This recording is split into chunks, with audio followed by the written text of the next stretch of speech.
The hype for Achilles and Hector is through the roof, but is this hype actually justified? That's the question that we're going to be answering in today's video. I do have a little bit of math to go over later on to really see what is the power level of these two brand new legendary commanders announced for the latest KVK coming to Rise of Kingdoms, because I'm not sure most people need both of these commanders. We'll talk about that in a minute, but first, what's going on, guys? Cheers. Now, as you guys know, I'm a sponsored partner creator with Rise of Kingdoms, and honestly, I feel like I post updates for brand new commanders so fast that for this release, the community managers were just like, hey, wait, Omniarch, he's at his third wedding of the month. He's out of the state. That means he can't record this update video. Let's just drop these two brand new commanders while he's unable to talk about it. I'm kidding. Obviously, that's not what happened. But if you guys were wondering why I am so late to talking about these commanders, it's because I wasn't home. That's why we had that pre-recorded video go live yesterday about Julius Caesar. If you guys missed that video, definitely check it out. Definitely one of the more interesting videos and ones that I enjoyed making recently. Those of you that did watch that video seem to really like it. So thank you guys to everyone who dropped a thumbs up on that video. It really means a lot. But let's jump right into today's topic, Hector and Achilles. Now, the first part of this video, obviously, we're just going to go over the skills. If you've already watched other content creators cover the skills here and you really understand it well, you can use the chapters and timestamps down below to just skip to the part of the video that you care about. But whenever I cover new commanders, I always get people commenting saying that they waited for me to talk about it and they didn't watch any other videos. So we are going to cover the skills here first. So we've got, okay, Achilles,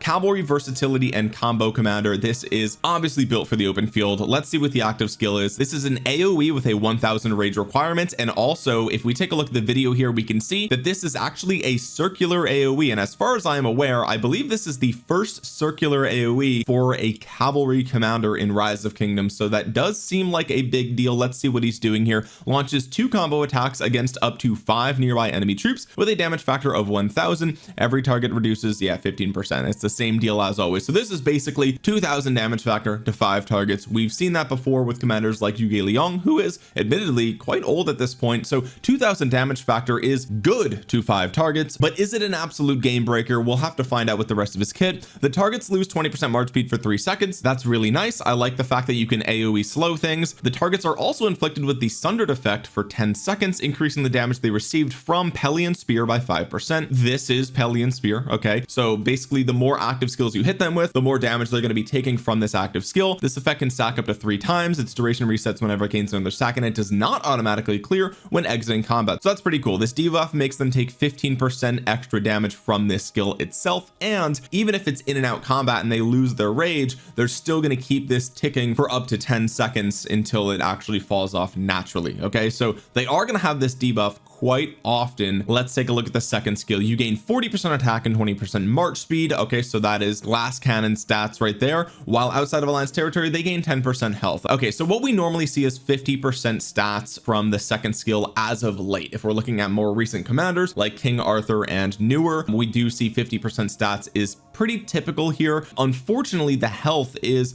really valuable and it's only outside of alliance territory. So if you are being pushed on your own territory, the enemy is really popping off and you're like popping out of your city and fighting, basically this health is not going to do anything. So that's kind of unfortunate. Third skill, if this commander's troop is on the map, it takes 5% less damage.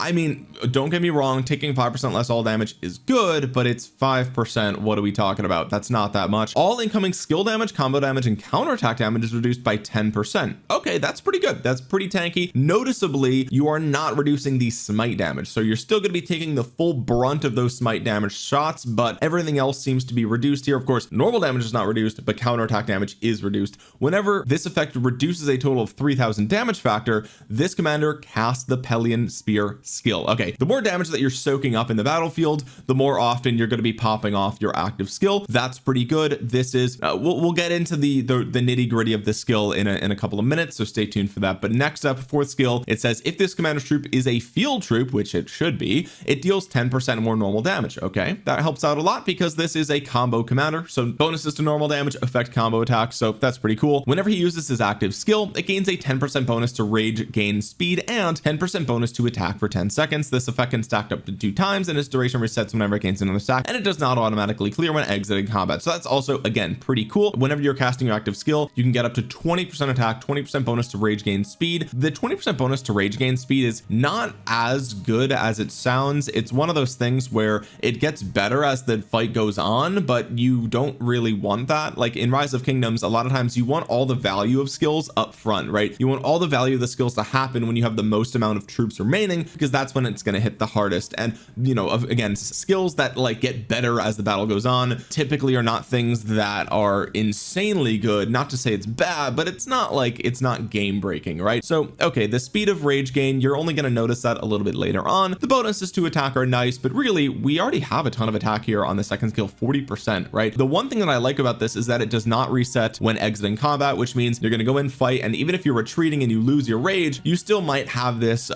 Sing of the Wrath of Achilles bonus or buff attached to your skill, and then when you go back in, you might still have it. So that is pretty cool. Let's take a look at the expertise. It is an enhanced version of the third skill, and it says you still take 5% less damage. Really would have liked to see that bumped up a little bit, but all incoming skill, combo, and counterattack damage is reduced by 15%, so they bumped that up. It was originally 10%, now it's 15. And whenever this effect reduces a total of 2500 damage factor, this commander casts the Pelion Spear skill. Okay, so this makes it easier for you to get additional casts of your active skill. So what do we think about Achilles? Well, first of all, 5 target circular AoE is kind of open and shut case. When you're looking at the rest of the cavalry lineup, this is obviously better than Hua, it's obviously better than Nevsky, it's obviously better than Joan, it's obviously better than William in terms of raw damage, right? William's doing some other stuff, we'll probably talk about him later in the video, but if we're talking about just raw damage output, this is a commander that cavalry needed. They needed a massive AoE combo attack damage commander, and they got it. He is a glass cannon, which is a little bit unfortunate because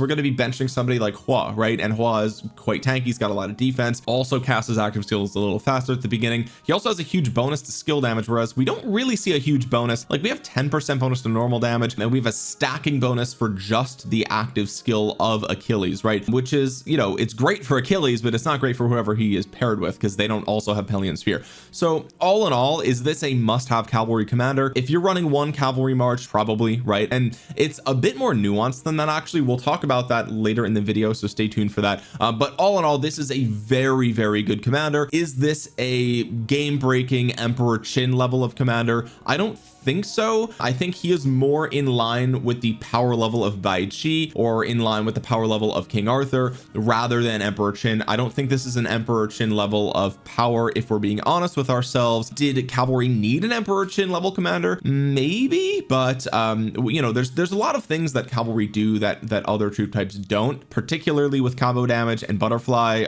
We'll talk about that later, but that is Achilles. I would say he's not out yet, so we need to see test results, but at first glance I would say he's probably like an A+ or like an S- commander. Like he's very, very good. Most players will be getting him, but if you're a free-to-play player or a low spender, he's still gonna be super good, but you might want to wait on investing in him, and we'll talk about that later in the video. But next, let's talk about Hector, because he also released alongside Achilles, and Hector is actually a leadership, versatility, and support commander, and he is built to be a secondary commander. Now you can use him as primary, but he's not quite as good. If we take a look at the active skill, okay, now before we get in here, developers, Rise of Kingdoms, listen, please listen. Okay, this whole thing where, you know, skills are broken down by troop type, we have massive paragraphs of text, and it's getting a little ridiculous. Okay, you need like a PhD in rockonomics to figure this stuff out. I get that we're doing it for game balance reasons, but we got to figure out a way to not have literally a novella for every single skill. Okay, with that out of the way, let's take a look at the active skill. It is a 1000 rage requirement, single target damage. Ooh, boo. He's gonna suck, isn't he? Let's take a look. This skill's effect depends on the talents of the primary commander. Okay, so if he is paired with an infantry primary, he deals 2600 smite damage to one target, and for the next 3 seconds, up to 5 nearby allies and friendly troops take 5% less damage. Okay, that is really quite low damage factor for infantry. Right now, infantry have a lot of AoE commanders, and so this does not really make the cut, although noticeably it is more than William Wallace, which is like the only relevant single target damage infantry commander. So there's a good chance you may use him instead of William Wallace if your William Wallace was a secondary. We'll talk about pairings here for Hector later in the video. For cavalry, he launches 2 combo attacks against a target troop with a damage factor of 1400, which means this is a total of 2800 damage factor. So right out of the gate, if he is paired with cavalry, he hits harder than if he's paired with infantry. Okay, and I think that is like a clue as to how the developers want you to use this commander. I would say, like, why would you not make the damage factor the same for everybody, right? It's because some troop types might need a little bit more damage in today's meta. All right, for the next 3 seconds, up to 5 nearby enemy troops take 5% more normal damage. I like that more. I actually like that more. I would rather debuff the enemy than buff the allies, right? Because the thing about that is, if you have a debuff on a target, everyone hitting that target gains the benefit of that debuff, whereas when you buff your allies, obviously the tankiness of that troop is buffed, and so everyone hitting that troop is, you know, getting reduced by 5%. But in Rise of Kingdoms, you melt so quickly that I don't know, I prefer the debuff here. I think this is quite good. So all in all, I would say for cavalry, the active skill is better than for infantry, especially because infantry, like I said, have a ton of AoE already. But let's move on here. Otherwise, so what this means what this means is, if he is secondary to an archer,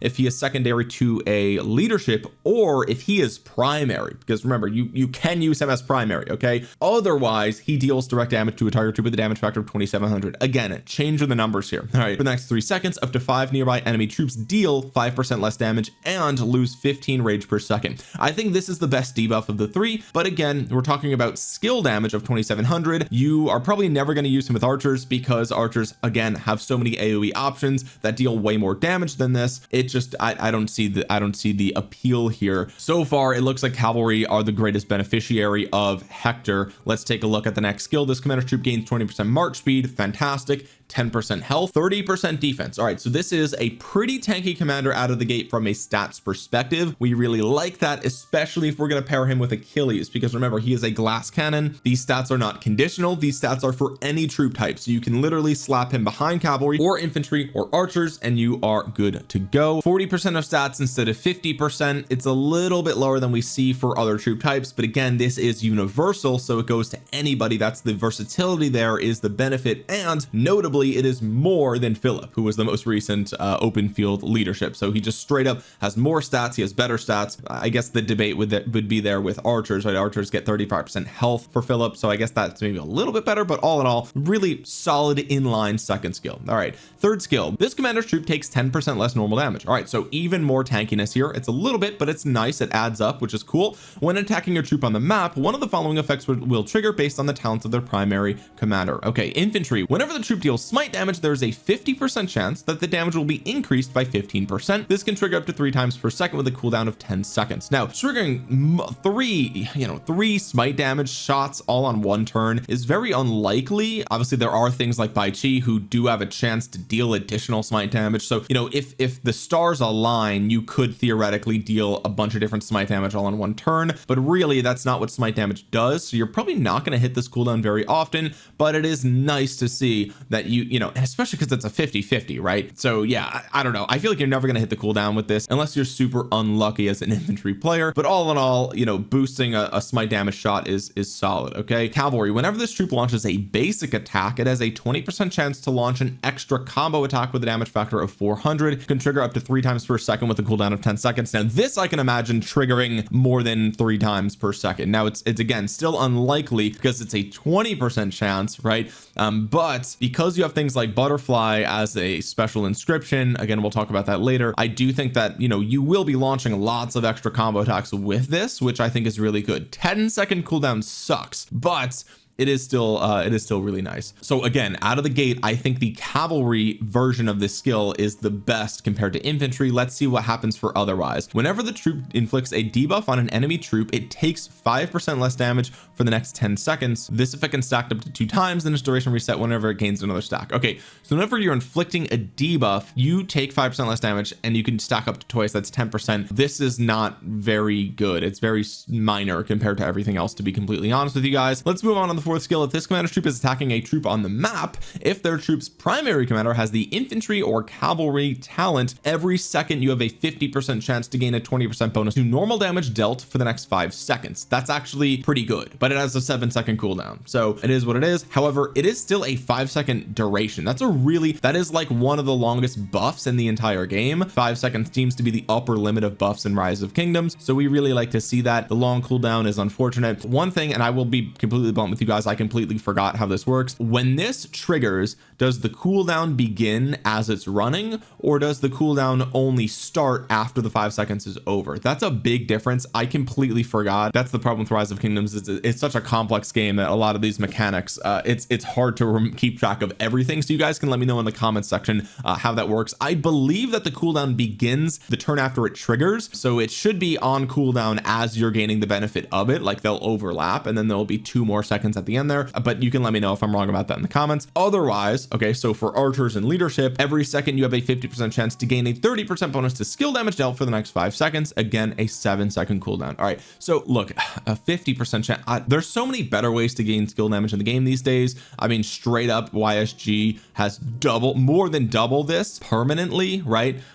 So like out of the gate, it's good, but it's not like a complete game changer. So when we're thinking about otherwise, we're thinking about archers, a chance to gain 30% versus YSG's permanent 62%. This is probably not going to be used as an archer, just to be completely honest with you guys. All right, finally, the expertise. If this commander's troop contains only 1 unit type, it deals 10% more damage. Okay, flat all damage, pretty cool stuff. If you have at least 2 unit types, you take 10% less smite damage, combo damage, and skill damage. Again, that's if he's leadership, right? So you're not, I mean, who's doing open field leadership? I don't know. Either way, okay, so here's the thing. What are we thinking about Hector? Hector is not on the same power level as Achilles, just straight up. He is simply not. He is single target damage. His universal stats are fantastic, and the fact that you can use him with all the different troop types is great. The downside of Hector is that he is single target damage for every troop type, and at this point with the introduction of Achilles, I don't know if there's any troop type in the game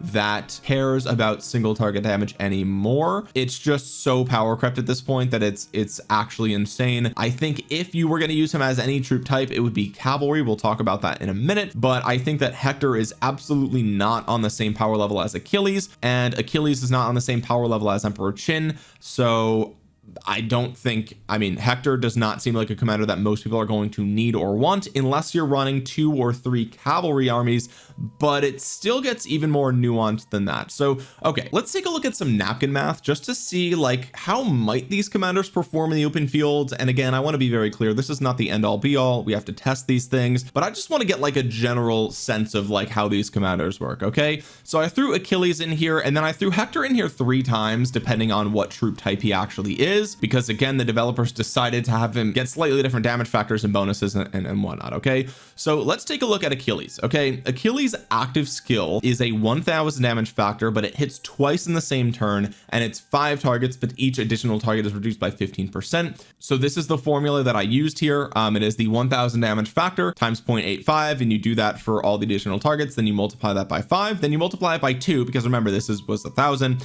Really, I could have just plugged in 2000 here and removed this, but either way, all in all, it's about 5220 damage factor if you're hitting 5 targets without any boosts or bonuses or any of that, just raw numbers. That's pretty much what it is. Okay, now for additional damage, what I put here is I assumed that, you know, with Achilles, you will be casting your active skill more often depending on how much damage you take. So basically what I did is I took this number and divided it by 2.5. What I'm assuming here is you're going to get your extra cast of your active skill every 2.5 skill cycles. Now, if you are in the heat of combat in real world fighting, it may be more often than that. It might be every 1.5 or 2 skill cycles. It could be less than that depending on the number of enemies, right? One thing's for certain, the more skill shots you're taking, or I should say the more smite damage, counterattack damage, blah blah blah, the more of that you're taking, the lower your number of troops are going to be, so the worse that the additional cast is going to do. But regardless, let's just assume that it's once every 2.5 active skills,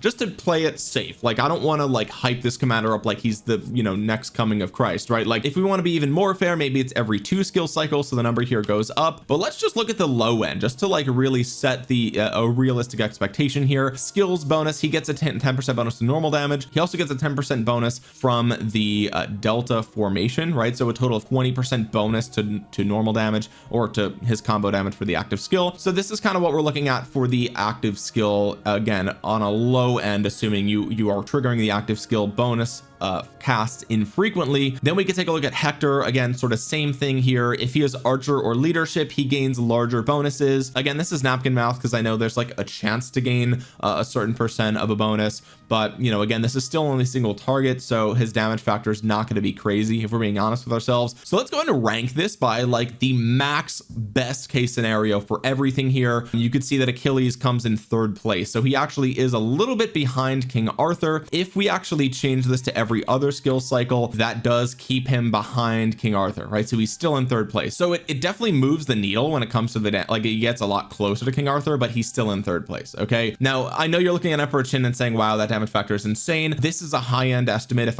I remember correctly. The damage calculus for Emperor Chin is insane, and I actually had it here, but I deleted it to add these new commanders, and I don't remember exactly how I calculated this, but if I remember correctly, the low end is like 10,000, the medium average range is like 12,000, and this again is the maximum best case scenario. You probably won't get this all the time. All right, that being said, even if it's 10,000, he's still the strongest commander in the game. All right, so we don't even need to like, we can split hairs how we got here, but the reality is still the case that he is really strong. Now the other thing we have to consider here is that King Arthur, I think this actually lowers to 10% when he is delta. I think I have this set as a skill damage commander. That'll bridge the gap between him and Achilles a little bit more, especially if this will cast again every other turn, right? So either way, again, this is napkin math. None of this is like set in stone. You know, I'm sure if you spent an extra 2 hours, you can like really fine tune this to be perfect, but just to get like a general sense of the power level here, yes, Achilles is very strong. Also, I want to just point out Herman Prime, I have his additional damage factor probably tweaked a little bit higher than it normally is in the actual field. That's assuming pretty frequent cast of the active skill, all right, with his expertise. But the point is, okay, Achilles is very strong. His active skill is very strong, but he is still a glass cannon. That being said, I do think, again, if you're a Cav player, you're getting Achilles. I mean, what are we talking about? Hector, on the other hand, finds himself near the bottom end of the range here, and that's because he is single target damage. And really, like, him being lower than Hua is like now, like, obviously he's, you know, you can use him for any troop type, and so the versatility there is fantastic, and that's why people are going to use him. But again, we came to the conclusion that he would be best used for cavalry, most likely. We'll talk about pairings in a second, and to have him lower than Hua makes me feel like, you know, yes, he's combo damage, so that makes up for it a little bit, but like everyone knows, Hua's been performing quite badly over the last 6 to 12 months, really. Like Hua's not great. I mean, he's been super power crept, right? So when we're looking at it from that perspective, Hector looks pretty bad. I mean, what are we talking about, right? Like, he's not looking great. Of course, this does not paint the full picture, but I just wanted to give you guys sort of like a super rough draft on how I'm thinking of the power level of these commanders, right? And really, the 30% bonus that King Arthur gets from his skills is what makes him so strong, because again, he's only 2,800 to 3 targets as opposed to 2,000 to 5 targets. It's just such a huge bonus to combo damage that, like, that's why he gets pushed above Achilles here. All right, so now that we kind of know the power level of these commanders, let's talk about some potential commander pairings here, okay, with these 2 new commanders. If we're talking about cavalry, I think this is the single best cavalry pairing right now. Obviously, I don't know how you could arrive at any other conclusion than this. It's just the 2 hardest hitting cavalry commanders. They're both dealing combo damage. They're both AoE. You've even got circular AoE. This is like, it's just the cream of the crop right now for cavalry, obviously, right? Obviously. So if you're running one cavalry army, this is it. You have to do King Arthur primary, because otherwise he is skill damage. So that's how that's going to go. The other beautiful part here is that now the 5 target AoE from Achilles is going to get the 30% bonus of combo damage from King Arthur. I mean, again, this is just a match made in heaven. It's a little bit squishy. Obviously, you've got 30% health. 10% is only outside of territory, though. It's kind of squishy, but I mean, we've been using Arthur William or Arthur Philip for the last, you know, 9 months, right? So like, we're used to King Arthur being squishy, and nonetheless, he still trades incredibly well. Now he finally has a good pairing, like a proper pairing, I should say, and I think this is going to be the play. I think if you're running one cav, this is it. Open and shut case, you're good to go. What if you're running two calves, right? Well, at this point, because we have Hector, I just realized I made a Photoshop error here, but since we've come to the conclusion that Hector is very similar in power levels to Hua, you can start to think about a second combo army for cavalry. I'm gonna make an entire video about why you should probably wait for that, so I wouldn't rush out and start doing it. Obviously the future is combo damage for cavalry, so don't get me wrong, that's obviously the future, okay, but it still might be worth waiting, converting to delta. Again, I'll make a whole other video about that, but let's just ask ourselves a couple of things. First of all, again, if we look back at this chart, I know it's a little messed up, but like you have commanders like Joan of Arc that are just punching harder than Hector, Hua's punching harder than Hector. Like, must we run two combo calves right now? No, I don't think so, but that is the future. So okay, let's talk about this for a second. Let's assume that you're not going to run two combo calves. Again, that will be the future, so you'll have to start thinking about that no matter what. You're still going to be running the Hua Joan or the Nevsky Joan, or you're going to be running the Attila Philip or the Joan Philip, something like that. Those are still going to be your different options if you're only running one combo calf, okay? But I don't know if those are the best pairings. One thing that I actually really like is running Attila Hector, right? I actually, when I was reading through the skills, if we think about what Hector is doing, right, and we compare it to Attila's kit, and I'm not saying to invest in Attila because I think that, you know, Attila's quite old at this point, but if we think about it, right, like let's just actually look at Attila here in the game for just 1 second, because it does actually get pretty interesting. All right, his active skill, for the next 4 seconds you deal 30% more normal damage and 30% more counterattack damage. Whenever you launch a basic attack, it has a 50% chance to reduce the target's attack by 50% for 2 seconds with only a 2-second cooldown. He also takes 15% less skill damage, deals less skill damage, but you won't be dealing skill damage with Hector, and you gain 15% march speed, 40% attack, and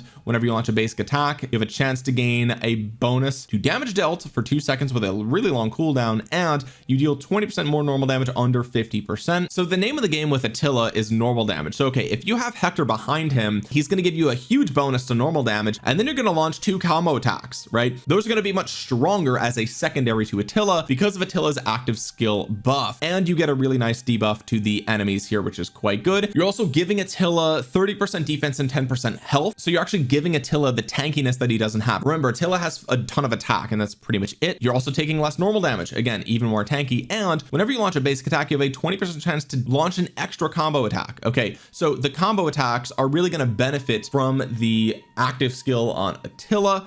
Again, really nice stuff there. Also, you have another 50% chance to gain more normal damage. Remember, Attila is all about normal damage, so you're buffing your normal damage again here with Hector, and on the expertise you deal 10% more damage. Okay, so this is again a buff to your normal damage as well, right? So you're getting a bonus to all damage, which is basically normal damage. Here you have a chance for more normal damage. Here you are more tanky and dealing more combo attacks, which are benefited by more normal damage. Here you're more tanky, which Attila needs, and here you're dealing combo attacks which are buffed by normal damage. Okay, so all in all, I do really like the concept of this pairing. I think Attila Hector might be like a sleeper pick. I think it could be quite tanky while still outputting an insane amount of damage, so I think that is absolutely a pair to keep on your radar. The only problem with this is obviously you would want this to be the arch formation, like for 5% more normal damage, which a lot of people might not have a normal damage armament set for cavalry right now,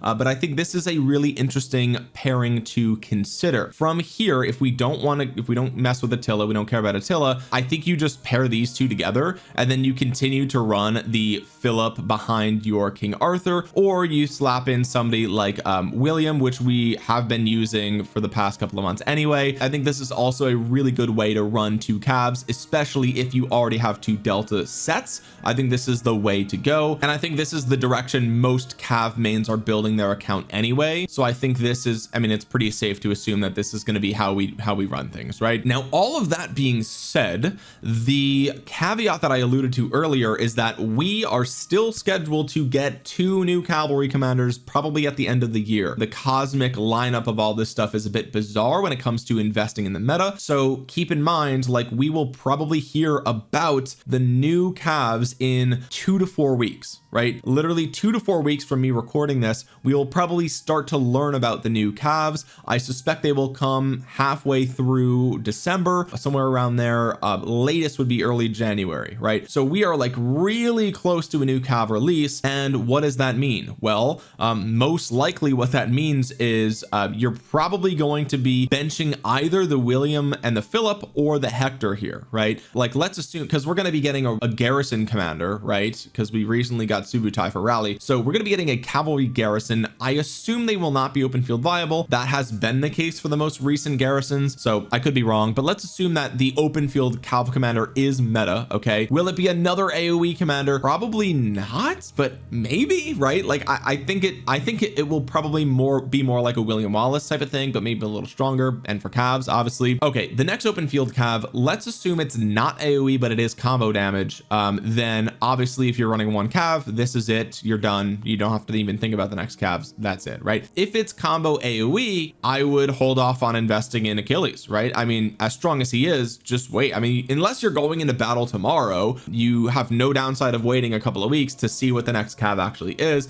and then you can make the choice there. Obviously, if you have a ton of sculptures, you just invest in both. I think that's the way to go. Emperor Chin's still a higher priority than any of these guys we're talking about, but just keep that in mind. Okay, now again, with the upcoming release of a new cavalry commander, I think what was going to happen is you'll run these two, and then you put the new cav behind your King Arthur, and that's probably the way to go. So this is probably going to be the 2 cav meta lineup down the line. That is my assumption. Okay, the only other possible outcome I could see would be something like this, where like the next cav is like insanely good with Hector, and then okay, now you need Hector, right? But for everyone else, for those of you that are wondering, I don't think Hector is a must-have commander unless you are running 2 calves. Okay, and even still, do not invest in Hector until we see the next cav release, right? I think that's like going to be a huge, because what if the garrison is usable? Then it's like, okay, you wasted your, like, if it's an AoE cav garrison that does combo damage, it might be slow in the field like garrisons are, but calves are already fast. You might just go for that instead of Hector, right? So there's